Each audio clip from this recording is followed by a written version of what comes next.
Hey everybody, welcome back. This is Ricardo McCrae, and you're listening to the Framing Podcast. And I have a very special guest and someone I'm proud to call a friend, Satish Bala. Welcome. Hey! For those of you who don't know, Satish is an entrepreneur. He's a mentor at Ryerson at the DMZ, and he's founder of the world-renowned Desi Fest, which is just past its 10-year mark in Toronto as the largest South Asian festival in the country. So they've been in Montreal, Toronto, Vancouver, and now they focus on the big city of Toronto, the center of the world, for those of you who don't know. And in the warm seat today is Mr. Satish Bala. Welcome, sir. Thank you. Appreciate that intro. Of course, man. So let's jump in where I always start. Where were you born? Okay. So I was born in Chennai, which is South India. We moved at the age, I think I was around 4 or 5. So I have very little memory of being in South Asia to Singapore. My dad's an engineer by trade, and very quickly he realized as soon as my brother and I were born that, we're not going to get a fair shot at life living in a little village being rice farmers. And so God bless him. He took off and spent a year in Hong Kong and then moved to Singapore. And we were brought over to Singapore around 4 or 5. And most of my memories start from Singapore. And so for me, India is a birthright. But beyond that, I have very little memories of actually doing anything in India. Every now and then I have one of these dreams when you go, I just imagine me walking down this hallway in a world that I didn't remember being in. Right. But most of my early days was spent in Singapore, which took me to about age 14. And then at age 14, you have to mandatorily sign up for the army in Singapore. What? And everybody. And again, if you look at the map, it's really a dot on the map, and nobody will ever invade Singapore. Nobody's but that's how crazy to come into Singapore. Man. Yeah, but it's just who that country is, man. And so again, my father, bless his soul, was like, I don't want to waste a year here with you guys going to the army, so let's move again.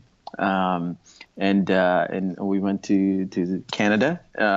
As any good Indian family, we had the choice between Australia or Canada. Yes. And, the 90s in Australia wasn't a good time for South Asians. It was just a lot of racial tension. So we decided to go to Canada, and let alone airdrop into Scarborough. Bam. And from Singapore I to felt Scarborough, like I came home.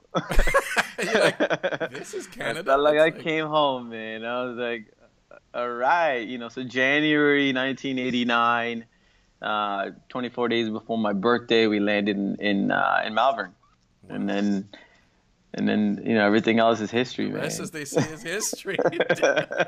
Well, that's a real interesting connection. Like India, Singapore, Scarborough. Yeah. So you came there as a teenager, right into high school. And what was that experience like? That was there a lot of culture shock? Were you? Well, it was a lot of culture shock, and at age 14 or late 13 is when I was finally starting to become my own person. Right. Unfortunately, my past is not as colorful as my future became because I didn't really have a history in India. We have a huge family, and I'm the head of the clan, the first son. Okay. How many brothers and sisters? I have a younger brother and a younger sister. Okay. But my dad has got, 4 brothers and 3 sisters. And on my mom's side, there's like another 8 of them. Right. And in the entire family, I'm the oldest son, which is a big deal in India, right? The firstborn being a boy, and so, that kind of got stripped away because I never experienced any of it. When you grow up sort of in this isolated small world of just you, your brother, sister, and 2 parents. Right. And, everybody is an uncle. But, right. Everybody's an uncle in that. But, they're not really family, right? And so, and Singapore in the 80s was a very racist place. Like, If you weren't, Chinese speaking Mandarin, nobody cared. Right. And so, unfortunately, being a creative soul back then, who wasn't a book smart sort of, Yeah. academic That's person, not valued in that it's zone. not valued at Yeah. all. And so I felt bad, thinking about it now, but we have a father that was very sort of traditional, expected his first son to be this, engineer, mathematician, doctor, Doctor, like every lawyer, parent doctor, would. lawyer, engineer. Right. The And three here I options. am, like, I like arts and drama and music, and, I want to change the world. And, Right. I've been like that, as far back as I can remember. And so all I remember in Singapore is constantly getting in trouble, constantly getting caned. Yeah. And when Wow. people read about getting, get Cane. caned in Singapore, I got caned Wow. like every other day in front of the whole school. Okay, And so it was like in a, they held you down, yeah, yeah. lashes. All the troublemakers for the week would be called on in the assembly at the end of the week. And think of it as just a regular assembly in your public high school, except at the end of the assembly, all of the Somebody's troublemakers. getting hurt. Yeah, yeah. And Yeah. and there would be a line of 8 to 10 kids, and I'll always want to go first so that I don't have to watch others get smacked Yeah. first. And I'll go up on stage, you hold on to the chair, and they'll smack you with a bamboo cane about 15 to 20 times. And no effort was spared. They're going This is all a in. Yeah. they're going all in. Right. And then you got to get off stage and go back and sit with your class on the floor Wow. until all the other kids got caned. So, a lot of me growing up was this confusion of what is going on to me, Right. because I knew the difference between sort of misbehaving and just being you. I wasn't stealing, I wasn't cheating, I Right. wasn't drinking and doing drugs. Right. So I knew what like bad behavior at that age was, Right. but none of that was Should what I was result doing, in like how did I right? end up? Yeah. So I grew up most of my early days confused about just being me, Yeah. and it almost sort of made it easier to pretend to be something else just to get by. So I don't get the smacks, I don't get the Right. looks of disapproval. So Singapore was a really interesting time. And how does that shape who you are today? Like this notion of like trying to crush who you are and like stop that and get into the box. It's like I never fully understood the impact of coming to Canada until sort of, once I got into my late 30s and I can reflect back on right. life and et cetera. But man, going to school that very first day, being in a multicultural environment, seeing all sorts of different people, different types of looking people. I'm used to, Right. Asians and South Asians. Right. And for the first 12 years of my life, I'm segregated. All the schools were guys on one side, girls on the other Right. side. So you never even interacted with the opposite sex. Um, and everybody spoke either Mandarin or Tamil. English was like, taught in school, but it wasn't sort of communicated. And all of a sudden, I'm in this multicultural environment, and there's this undertone of you could be whatever you want. Mm. And I was like, what does that mean? I could be Difference whatever is I accepted. want. It's like Yeah, me, what I want. and Yeah. and well, I don't understand what's going on. For the first, I would say 6 to 7 months, because when we came, it was the second half of grade 8, and so it was in a mad rush to prepare for grade 9. I don't even know what that meant, but I spent most of grade 8 not speaking at all, Right. and I would go to class, I'll sit by myself and just be me, and most people just assumed it was a language issue, that I couldn't speak English, and I'm a kid from India or Sri Lanka or somewhere there. Nobody really knew where I was from, and this left me alone. And I remember, once I was asked to read in class, and Right. it was a Shakespeare, it was Okay. Hamlet, and usually they skip me, and then there's one time the teacher said, "Hey, it's okay, like you could just say whatever you know," and I just spoke, and she was like, "What just happened?" Wow. and at the end of the class, she pulled me aside and she's like, "Hey, you're fluent. You can speak English. You can read it. So, like, what's going on? Is there something going on at home? Like, is there something that you want to Yeah. talk about?"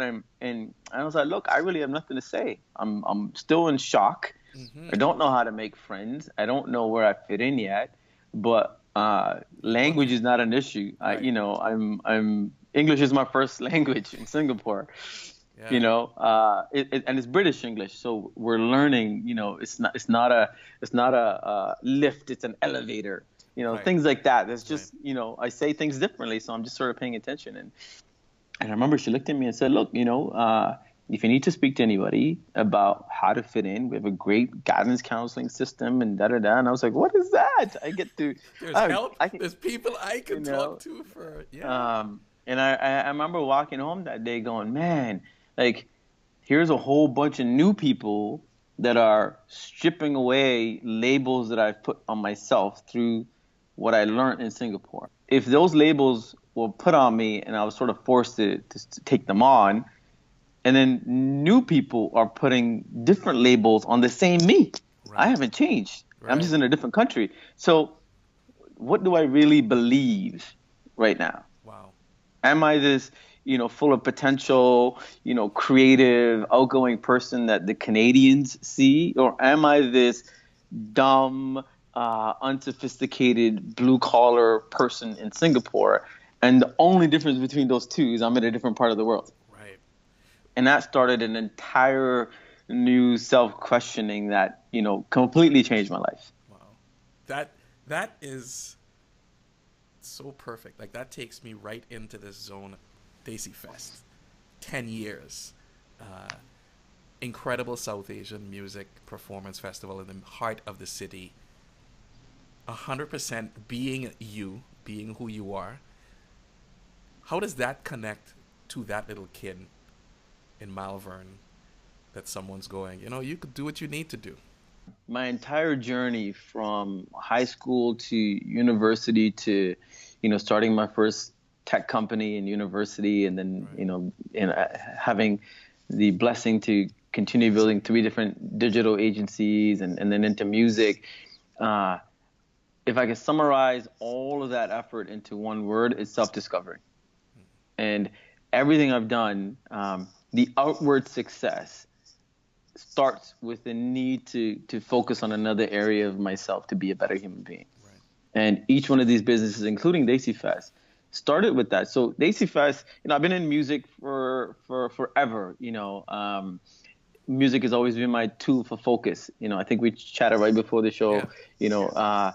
I was diagnosed with ADHD in the 80s, but back then they didn't have a label other than you're the disruptive little kid. Right. Right. And so, I can't focus and study without music. Even today, if I need to really focus on something, I need to put headphones on, jack up my Whitney Houston, and just go. I'm playing That's my Biggie. go-to. I feel I've never been diagnosed with anything, but I'm like, I need noise to concentrate. Yeah. I'm like, I got stuff going, and I'm like working Yeah. at home, and I'm like, I got the headphones in, and I'm like, all right, Biggie, it's gonna be me and you today. It's Foxy Brown. It's this, and I'm like, I got the hip hop in my head, and I'm just like, oh, it's so good, it's so good. Like everything Yeah. just gets real simple at that point, and everyone's like, turn it down. I'm like, what? I can't hear you, and No, that's me. For me, silence is louder. yeah. You know, Because the brain the starts just going, "Zzz, there's another idea. yeah, What about this? And what if you do? And absolutely. And so for me, music has always been part of my role. But I recognized in sort of grade 9 and 10 that there's an introvert in me that's dominating, and the vision I had for myself needed to be an extrovert, and I didn't have a plan on how to do that, Right. other than I needed to take small steps to just force myself into a different mode. And so the easiest thing I can do, and thank God we got dropped in Malvern, was Right. get into DJing. right. Right. And so I had a buddy, and this is back in the 80s where, like, reggae on the 45s was like, these basement jams with like a Everybody's corner banging on light. the basement wall. You're Yeah, like, what? And the furnace. and I tell people, like, the best reggae jams, nobody's in the middle, everybody's up against the wall. Like, that's the best reggae jams that I grew up on. You got you in the corner, like, all right. That's it. That's it. You can walk down the middle and not bump into anybody. If you're in the middle, there's a problem. You're like, no, I didn't make it. I didn't get to the wall. I didn't get to the wall. Exactly. So I started helping a buddy who was doing parties, just to get out into that world of just interacting with people, talking to girls, meeting other strangers that I Right. don't know who they You are. threw yourself into the deep end of that. You were like, Right. right. I got into the basketball team because I wanted to sort of get that nervousness of being, competitive publicly. I was a great, basketball player when there's no audience. But as Right. soon as there was a bunch of people sitting in the stands watching, like, game changed. I'm like, what's the difference other than some people are watching me? And so I wanted to learn how to be in the zone at all times, regardless of who's around me. That was And really how old were important for you at me. the So time when you were started pushing yourself in that? this is grade 9, 10. So I'm Okay. in my 16s, 17s, Yeah. uh, and I look back, Ricardo, like between 15 to, like, I would say up to my, like, late 20s, I really didn't have a life. I Yeah. was blessed to have a girlfriend who ended up marrying me, and that was a whole different podcast on, like, how that happened.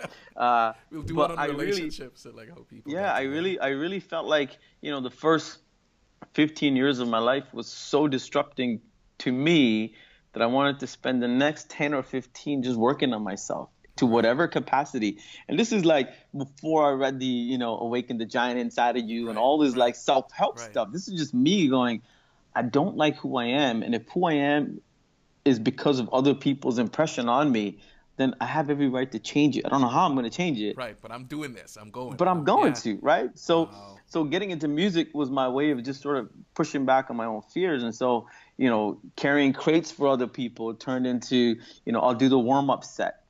And then from there, I turned into doing a longer open set. Then I started getting my own gigs. Then I started headlining, and all of a sudden, I'm doing gigs. And then that hit a limit because I never got into it to be a DJ. I wanted to get into it to figure out how I could be at this prime operating moment, Right. regardless of my environment. So when I Right. can rock a club with 1,000 people, Right. whether it's 5,000 or 10,000, it didn't matter anymore. Right. But I was This is still your very personal shy. development. Most people go to a therapist. You're Yeah, like, I'm gonna go DJ.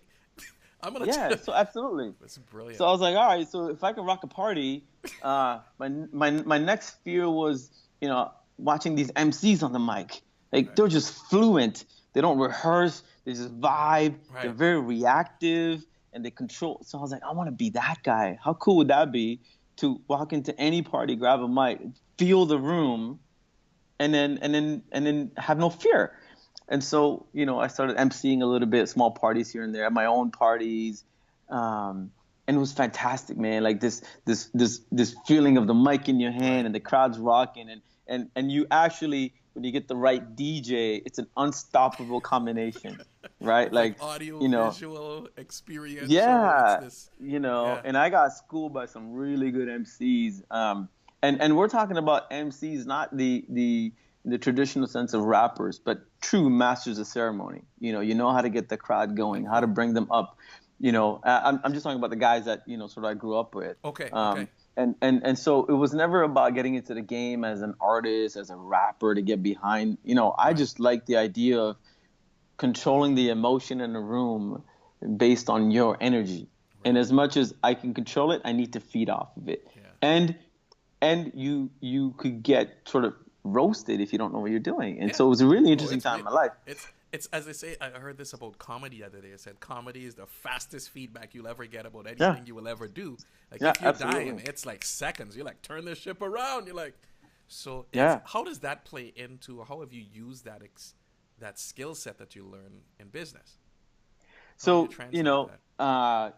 business is a really interesting thing for me because, I didn't really understand what it was to build a business. I understood what it was to be hungry and starving. I got kicked out at age 20, 21, just when I was graduating because my dad did not agree with anything I was doing. And he Right. was like, look, if you want to be your own man, cool, Good. be your own man. Not in my house. Yeah, And I I've was heard like, that all right. before. I've heard that Yeah, line before. but this time he was serious. I'm like, Yeah. damn it, so I by the time I graduated, I had a small little business, and same thing with education. Like, I wasn't the smartest kid, but for me, there was always a difference between being book smart and street smart. We've all heard this, Yeah. and I happened to be in an environment like computer science where 90% of the student body was book smart.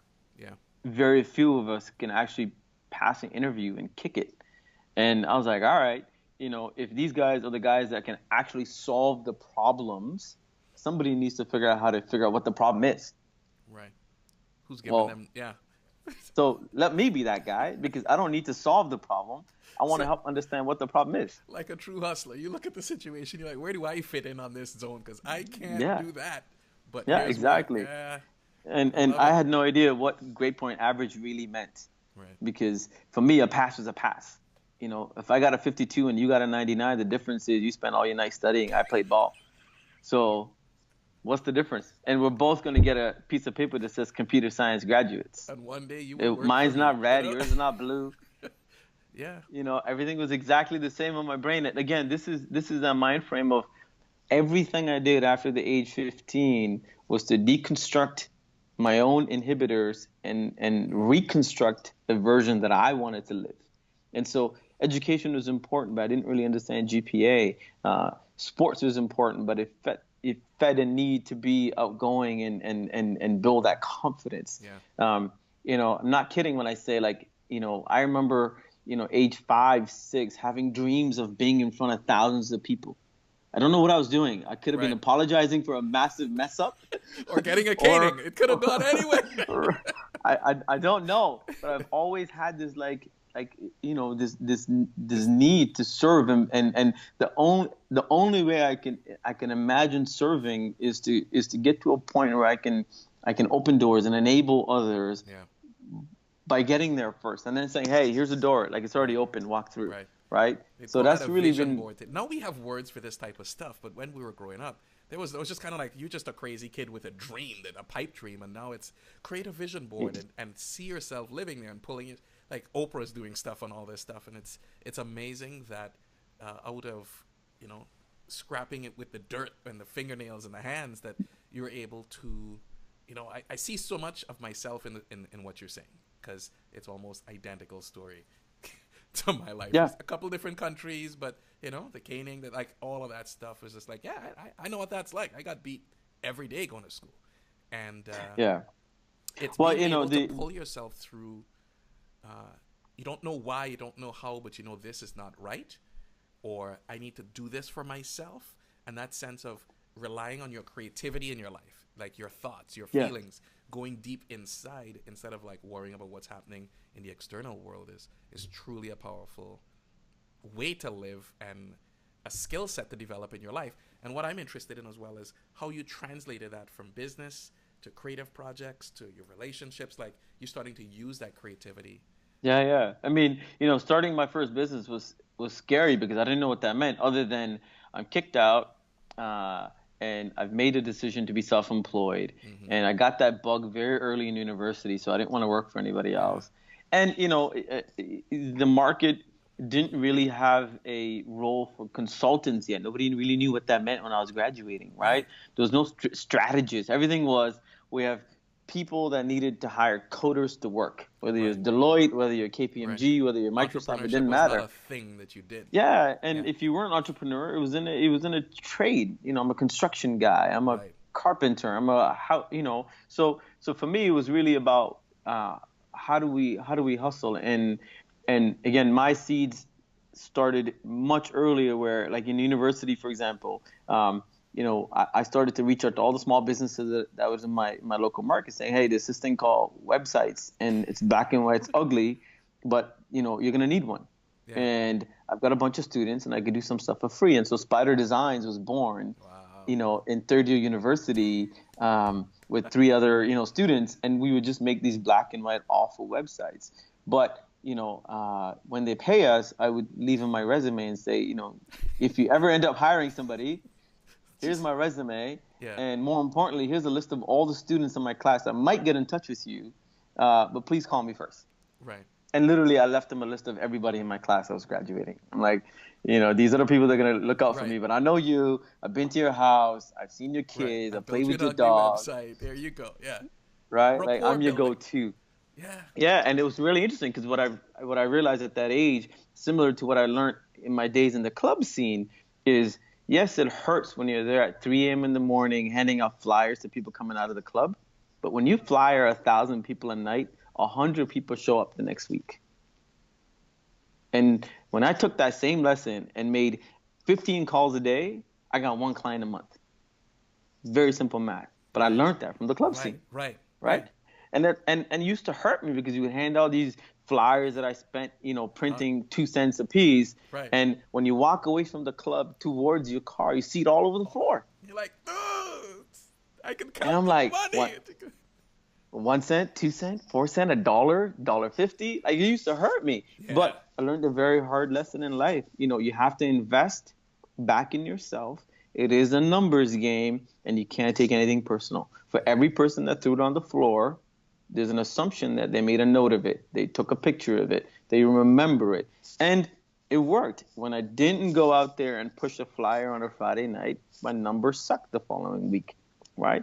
And so there was a very simple sales lesson that this simple club night Right. taught me.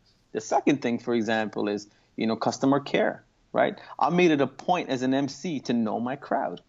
I would speak to them. I would call out to them. I know their girlfriends. I would give them a shout out because I saw them the week before. And they would love that personalized feeling, Right. because in a room of 300 people, if you're important to me and I'm calling you out, you're going to come back the next week. Right. You're going to bring a few more friends because you look good when I call you out in front of your Right. You're friends. like, yeah, And yeah, it was the yeah. same. I know the Yeah. MC. I And know for the me, DJ. and while I didn't understand customer relationship and all that kind of stuff, I knew how to care about everybody that gave me a penny. I don't care if you're a $500 website or a $1,000 website. I made it my point to know everything about you. I overcared, I over delivered. And all of my businesses, we've always had the same core philosophies: out service, out hustle, out think. And out service has been a core mantra, and I learned that from the music scene, right? And so much of those early days just organically infused itself into my corporate business models. When I used to tell my staff, out hustle is one of our mandate, people that didn't understand the word hustle always thought it's some shady business. I'm like, Right. nah, hustle is an attitude. Right. Hustle is a character trait. It is one thing to say I care about it, but care doesn't feed you. When you really hustle because you got to make rent, I will hire that person any day. Right. Right? Right. So for me, a lot of that early club stuff translated into early business education for me, right? Marketing, advertising, even the notion of like pitching big CEOs. I was fearless because I spent, 5 to 6 I years of my handed out life. 1,000 flyers. I don't care about you, buddy. Let's sit down. Like, come on. Look, people always say, fear of public speaking is the number one fear, Yeah. right? And I was public speaking and getting trained 2 nights a week for like 5 years. Right. So I might not be the most smartest in that topic, but I have no fear of standing in front of somebody and sharing my vision now, because you can't fault somebody for an opinion and a vision. That's mine. You might disagree with it. You might disagree with Totally. Everything I'm saying, but there's no fault in it. And for me, all of my businesses, if I authentically believe in what I'm trying to do and I feel it's going to add value, I have no fear who you are. You're the board, you're the CEO, or the CMO, you're the junior ad associate. It doesn't matter, because my opinion is exactly the same. And so much of that early like lessons was good, and also failing, like rocking a party with 2 people there, and that nasty feeling, like it builds character, right? Yes. It teaches you what to look for. Having a horrible basketball game and getting booed in my own school. Right. It teaches you how fast people turn on you based on performance. So how do you set your own expectation properly, right? So there's a whole bunch of stuff I learned, man. So when you see, you bring up so much stuff in there. I want to go in like 100 directions with that. When you see kids today, young people today who are using social, they're using tech, I don't know if they get yet, or if just enough time hasn't gone by where they understand that when you get a like or you get a share or you get a comment on social, the value of that. Like, someone's giving you their attention. Like, don't just be like, nah, whatever, I need 1,000 more. It's like, hang on. Do you know what it takes to get 1,000 people to like something? Like, that means 20,000 people saw it and only, you know what I mean? So it's like, do they understand that they're actually handing out flyers? And some people are throwing them on the floor and some people are not. Well, I it's a little hard, right? Because, the effort is not the same anymore, right? To create a piece of content, to throw it up with some trending hashtag takes no effort now, Yeah. right? But when you have a belief system about creating value and you believe in it so much that you're gonna stand outside at -15 to hand out a flyer because it's your baby, And they're gonna throw it on the floor. it's different, right? 90% Yeah, of it's and going on the floor, and you're still doing it in the yeah, cold. because Yeah. because it's something you believe in, it's something you want to sort of achieve. And so when I look at young people, and I do this with Ryerson all the time, they're going through this motion of just being there without identifying not necessarily a purpose but a reason, right? And the reason can't be because somebody else is doing it. The reason has to be, why am I doing it? When you say being Not, there, do you mean being at school or creating content or? just in life, like, there's so many young people that I meet where they're repeating things other people are doing for the sake of just doing it. My friend's got an Instagram account, so I have one. But what are you trying to do? Right. And what is it about your life that you want to share that has meaning and purpose and value, right? Because it's just stuff we're throwing out there. Right. If I didn't have this inner need and, if time was different and I had this loving network of people around me and encouraging parents and a school system, man, I didn't have to go through any of this journey. Yeah. Right. Yeah. My questions about myself and my reasons would be much different than what I ended up chasing after. And so when I look at some of these kids, I'm like, even when I look at my own self, kids are out of the school by 3. They got till 5:36 before the first parent shows up. Right. Who's influencing them? Right. And if they're self-influencing, what do they know about the world yet? Right. And my days and our days, we finished school and we went to do some stuff. Right. There's extracurricular activities that swimming. There was some kind of music thing. Right. That we're doing. It shaped you as a person. It built character, gave you some purpose outside of academic. Here we dump them out into the streets and go, it's up to you now. And the streets is very similar to the online, where there's just stuff. And they're trying to figure out what to do. And like I said, earlier, it's easy to take care of the kids that are self-motivated because they already know where they're going. Right. The high achievers, the athletes. Right. It's the other 90% that really needs everybody else's support. And I think, the generation that I'm seeing is in that 90% where what are they learning and who are they learning from and what they're trying to achieve. There's just this vastness of opportunities and they don't know where to sort of go. And so, a lot of what I've been trying to do through music and even Ryerson and even my own business and entrepreneurship and all this stuff is to sort of paint a version to go, hey, what is it that inspires you? And without answering the big grand question of where are you going to be in 5 years, let's start with, what's the goals for this year? Right. That's starting small. Let's just start with, you're not doing any exercise. Let's not worry about getting a 6-pack. Let's just get you to the gym once a week. Yeah. For 10 minutes. Let's just go to the gym and walk around. Like, that's a big improvement. That's 100% improvement over last week. The following week, let's double up. Let's go to see the gym twice. Maybe on the third week you'll start picking something up. Do you know what I mean? So this notion of very small incremental growth rather than everybody's trying to be viral. Everybody's trying to have the next big thing and be on Entertainment Tonight or whatever it is, whatever platform, and be the best Snapchatter. And it need to start looking. I feel anyway. People need to start looking inside, because that's where the gold is. It's not just creating, as you said. The cost of creating is zero. You could sit on your phone and bang, bang, bang, bang, bang. You can knock out stuff, download images, add words on it. You can do that 10, 20 times a day. The value is gone. There's no resistance. There is no grit.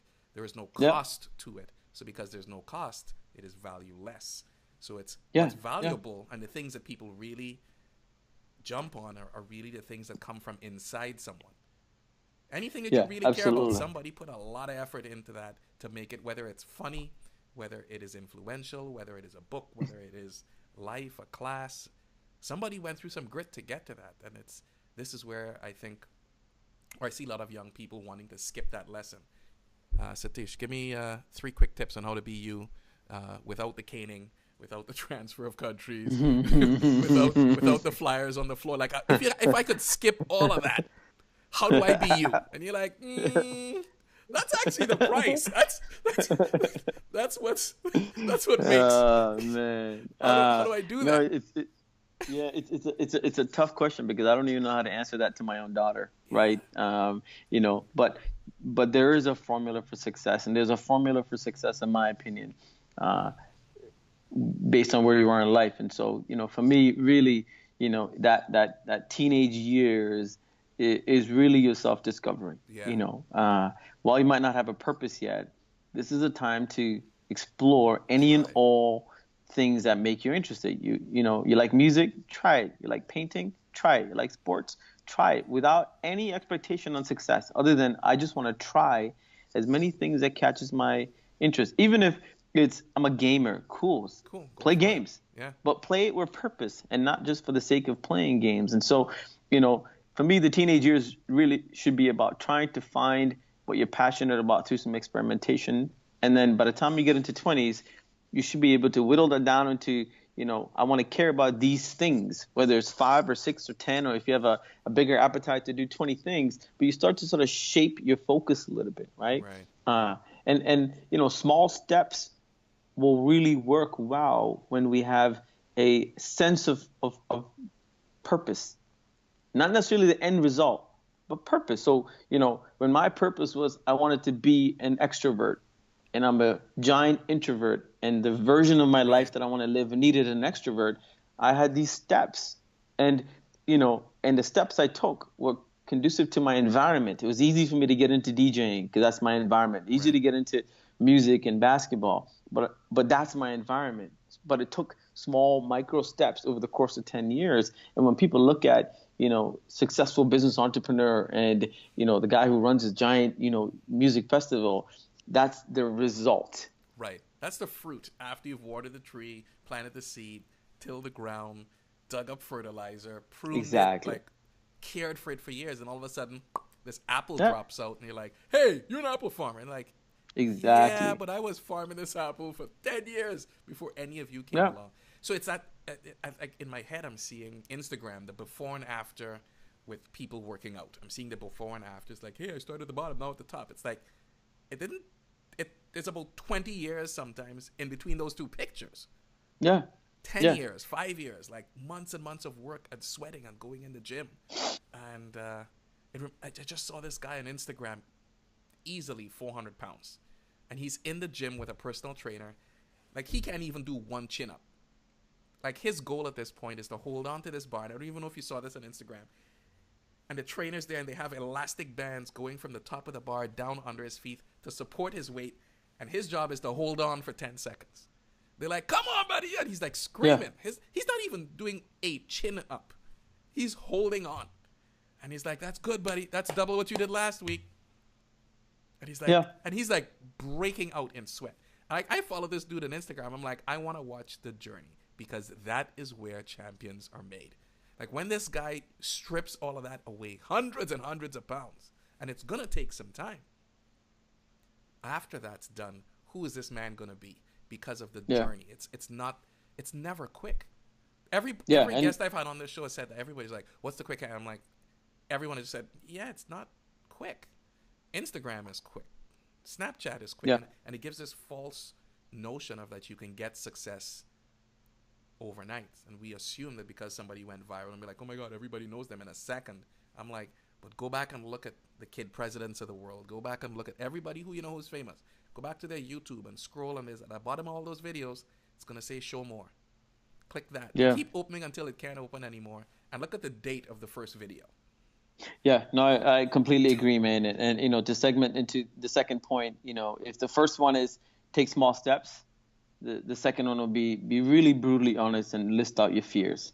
So often we shy away from the things we're not good at, and I believe you need to run to them because that's where the magic really Yeah. is, right? There's so many things I was afraid of, but when I summed it all up, it went back to the same introvert comment in my brain. Yeah. And when I solved that problem, everything else is not a problem anymore, Right. right? But it took a while to really admit that I am that afraid of who I was and how do I strip it apart. And so, really understanding, to some level, what are my fears today? And then how can I take small steps to battle them?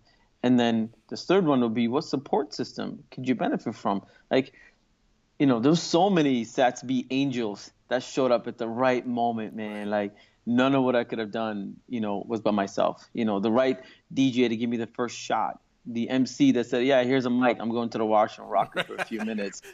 Well, Right? The first club that allowed me to DJ there, the first promoter that said, "I'll teach you how to promote." The first consultant that taught me how to write a business plan.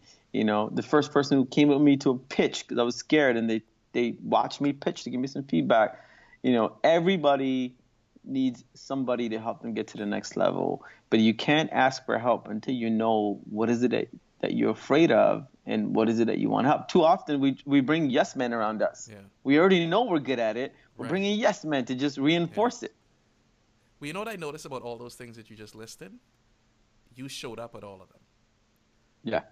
Like whether you were afraid, whether you were prepared. Like the first time you got the mic, you weren't prepared because you just got the mic. The first time you had a business plan, you were like, I'm doing something here. I need help with this. So you were getting yourself, into, 10% trouble, so to speak. Like you were 10% ahead of where you should be. And then somebody came along and said, hey, let me show you how to just pivot right. Just do this. Here's a sample. Here's the mic. I'll be back in 3 minutes. And then you get out there and you kept showing up even though you didn't know how to do it before you were ready. And because of that, somebody who had the experience gave you the next step. Yeah. You're not going to get a half-hour show. You'll get 2 minutes. I'll go to the bathroom. You can't do too much damage with that, but you'll get your feet wet. You're like, ooh, do I like that feeling? Do I not like that feeling? When I send in this business plan, will it work? Will it not?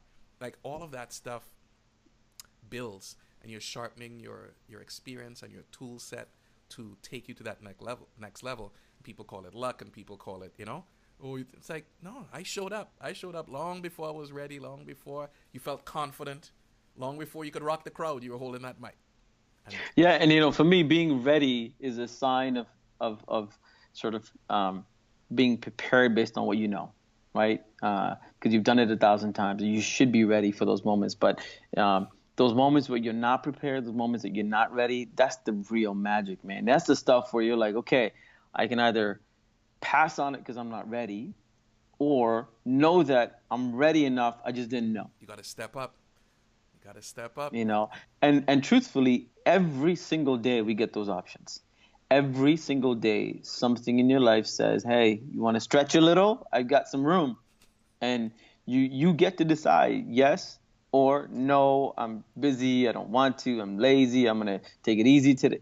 It's a decision you make every single day, but I firmly believe every single day there's opportunities to stretch yourself by tiny micro moments. And when you become aware of those moments, you look for those. Wow. That's brilliant. Let me ask you some questions. I want to do a lightning round with some questions here. What was your first job? My first and only job was McDonald's. What did you learn from that job that you still use today? Just hard work. McDonald's is a great training environment for hard work, man. If you've got lazy kids at home listening, get them a job. So go work at McDonald's. Because the effort you put in and what you make is so skewed that you truly value hard work. And they've got a great system, and I learned so much there about just working hard, because you do everything from cleaning out the oil in the fry bin to serving customers. It is probably one of my first early educations that I still value today. What did you want to be when you grew up? A psychologist. That's an interesting answer. I was not expecting that. A psychologist. Yeah. I've always been fascinated by people and how we make decisions and what impacts our life, and I wanted to sort of help. And I even like have vivid dreams of being a young man, thinking about speaking with people and helping them and doing stuff. And it was quickly crushed because my parents were like, hell no, we don't even know what that means, and you're not doing it. Not for damn sure. Or not doing it. Yeah. But life is funny, right? Like fast forward, and what I do every day for a living is understand people and behavior and positioning a value proposition. So in many ways, I'm living my dream. Just I don't have a couch and a clipboard and patience. Yeah, I always say it. The creatives find a way to translate those types of things into new stuff. So I'm going to give you a bunch of questions now. You're going to choose one of the two words, and all of these questions mean nothing, and at the same time, they mean everything. So there's no right or wrong answer. Live or recorded? Live. Hot or sweet? Sweet. Red or white? Red. Taste great or less filling? Tastes great. In or out? Ooh, in. Learn or teach? Teach. Fingers or toes? Toes. Information or infomercial? Information. 25 or 35? 25. Cell phone or home phone? Cell phone. Freedom or free speech? Free speech. Committed or compulsive? Compulsive. Yoga or Pilates? Yoga. Moonlight or sunlight? Moonlight. Hug or kiss? Hug. Hot or cold? Hot. Save or splurge? Splurge. Style or comfort? Style. Hands or feet? Feet. Tall or thin? Thin. Soca or calypso? Soca. That's the right answer. Many don't have a right answer. That's the right answer. Chinese or pizza? Chinese. Regift or recycle? Recycle. Superman or supermodel? Superman. I blank to get what I want. Fill in the blank. I strive to get what I want. What did you have for breakfast? Espresso and coffee and toast. What is the last text message you sent? My wife saying I'm still on the call. We'll be off in a minute, honey. We'll be off in a minute. I love it when I can smile every day. the most fun I have ever had. Seeing Layla being born. I hide that I am. Still very afraid. Have you ever been fired? Yes. Have you ever quit? Yes. My strengths are My work ethic. I watch a lot of. Reality TV. You can count on me to. Always have your back. I wear a size. Medium. I wrote a letter to. No one actually. Children are. Fantastic. My favorite music is. Hip hop. I want to, Change the world. but what I really want is. Never to be forgotten. Ladies and gentlemen, Satish Bala. Thank you so much for being here, man. Hey, no, I'm glad we had a chance to chat. Thank you. This has been fantastic. It didn't go where I thought it would go. Like it never does. I'm just like, where are we, man? What's going on? I'm like, all right, let's go with it. It was beautiful. Thank you for sharing. And like, I learned a lot about you, and I learned a lot about what makes you tick and how things. No, it's good, man. I appreciate it, and I'm on this new, not new. I'm trying now to figure out. 30s was like, okay, I got time, and turning 42, I'm looking at how much time do I have to share. Today's message, well, for me, sounds much different than the same story when I'm 50 or 55. Right. So how can I sort of get this into the world, and I don't know how. And every time I think like that, an opportunity like this shows up to share a little bit more and a little bit more. And, so I need this outlet to sort of get it out, because all of that, good and bad and is meaningless if it's self-contained.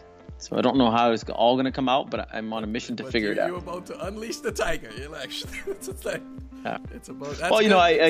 And you asked the question earlier, and I didn't get a chance to fully answer, but the AC Fest didn't start as a music concert. I think I told you the story. It started as a need to break perception, because so much of our South Asian community, the minute they find out that you have some sort of an art talent or music passion, it's not just a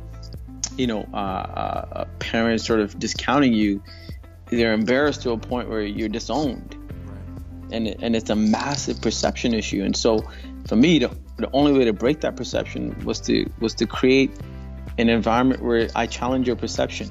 So many parents meet me on stage for the very first time in my low cut t-shirts on my tattoos. And I've heard them tell their kids, like, look at this guy, he's an artist, and look at him on tattooed. You don't want to be like him. And then I've seen the same parents find out that I'm a successful business owner and I run a corporate 500 agency, and I look, I'm a suit and tie, and they completely go, okay, now we want the kids to like follow you. I'm like, you can't choose. Right? And there's so many of us. They both exist at the same time. Yeah, and so you can only be one or the other, and it's like I can have both. Yeah. And that's what AC Fest has been from day one. It's a platform where we hope in 12 hours of being with us that you get introduced to a bunch of really awesome folks that have figured out how to do both. And that if I can change your perception in this one environment, then would you question every other perception you carry with you? That's AC Fest. And we just happen to do it through music, so I just need to get all this out, man. But I get you. It's that age and time and kids, and we're just like, what's next, So yeah. So thank you so much for joining us today. This has been another episode of the Framing Podcast. My guest today, Satish Bala. Satish, how can people connect with you, and where can they find out more about everything you're up to? So on Facebook, catch me at Satish Bala, or just Google Satish Bala or SatsB, and make him a point to be in the ranks. And so catch me on Facebook or Instagram, which is in my recent tool of choice for almost everything. So SATS.B on Instagram, and those two things will get you connected to me. Brilliant. We'll also put links to that in our show notes, so it's easy to find him at any point. And we appreciate you. We love you. Thank you for your time. Thank you for listening. And we will see you next time on the Framing Podcast.